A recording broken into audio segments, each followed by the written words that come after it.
만성 콩팥병의 치료 목표는 결국은 투석 치료를 지연시키는 치료가 되겠죠.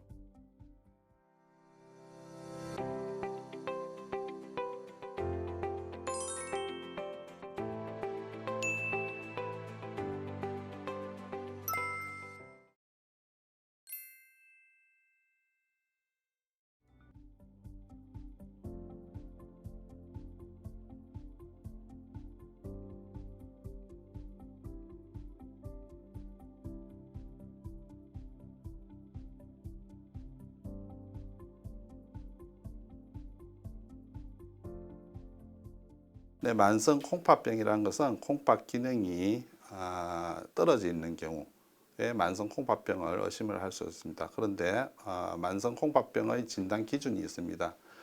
앞서 얘기했던 콩팥 기능을 알 수 있는 혈전 크레아틴 검사나 소변 검사의 이상이 3개월 이상 지속되는 경우에 우리가 만성 콩팥병을 진단을 할 수가 있고, 이런 콩팥 기능이 떨어져 있지 않는 경우라도 우리가 영상학적 검사, 즉 초음파 검사나 CT 검사에서 콩팥에 이상이 있는 소견이 발견되는 경우 약 3개월 이상 이런 이상 소견이 있는 경우에 우리가 만성 콩팥병이라고 진단을 할 수가 있습니다.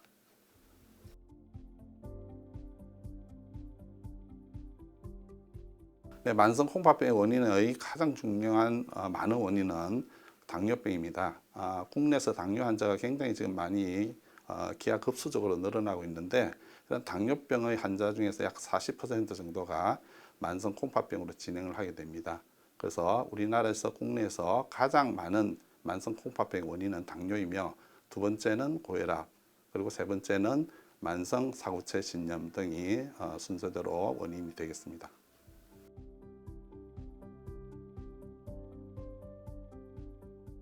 만성 콩팥병을 알 수 있는 특별한 검사 방법은 없습니다. 앞서 했던 신장 기능이 떨어져 있는 경우에 우리가 만성 콩팥병이라고 진단을 할 수가 있기 때문에 신장 기능 검사, 즉 혈전 크레아티닌이 상승해 있다든지 또는 소변 검사에서 단백뇨나 혈뇨 같은 이상 소견이 있는 경우에 만성 콩팥병을 의심을 할 수가 있습니다.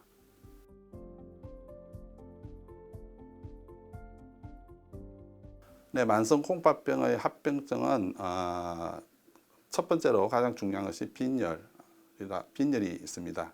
또한 만성 콩팥병은 결국은 콩팥 기능이 장기간 감소되어 있기 때문에 미네랄 골 질환, 골대사 질환으로 뼈에 이상이 있는 경우가 이제 만성 콩팥병의 합병증으로 이야기할 수가 있고, 또한 전해질 이상, 즉 고칼륨 혈증으로 인해서 심장에 이상이 오는 경우, 또는 요독증으로 인해서 뇌병변이 생기는 경우, 이런 경우에 우리가 만성 콩팥병의 합병증이라고 이야기할 수가 있습니다.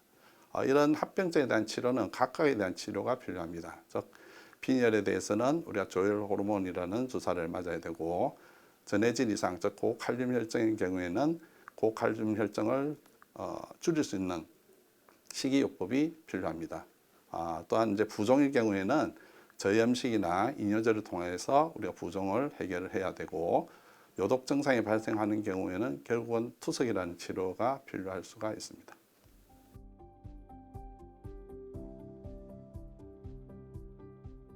만성 콩팥병의 치료 목표는 결국은 투석 치료를 지연시키는 치료가 되겠죠. 그래서 만성 콩팥병의 치료는 결국은 원인 질환에 대한 치료입니다. 당뇨가 있는 경우에는 고혈당을 잘 치료를 해서 정상적인 혈당을 유지할 수 있도록 해야 되고, 혈압이 있는 경우에는 고혈압을 잘 치료해서 더 이상 고혈압으로 인해서 합병증인 만성 콩팥병이 진행되지 않도록 하는 것이 중요한 치료가 되겠습니다.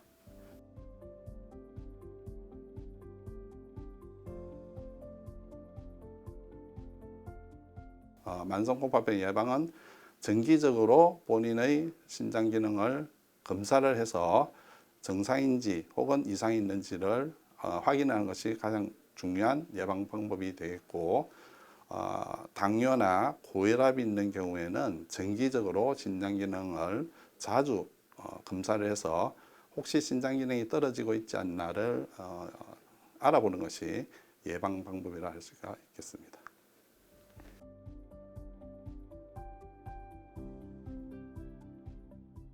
네, 환자분들에게 당부드리고 싶은 것은 본인의 신장 기능에 대해서 애정을 가지고 검사를 자주 하고 관리를 하는 것이 중요합니다. 따라서 당뇨병이나 고혈압 같은 만성 콩팥병을 일으킬 수 있는 위험 질환을 가지고 있는 경우에는 항상 정기적으로 콩팥 기능을 평가를 해보는 것이 굉장히 중요한 것입니다. 그래서 이런 콩팥 기능에 대한 관심을 가지고 또한 식이요법도 잘 따라서 더 이상 진행되지 않도록 하는 것을 권고드립니다.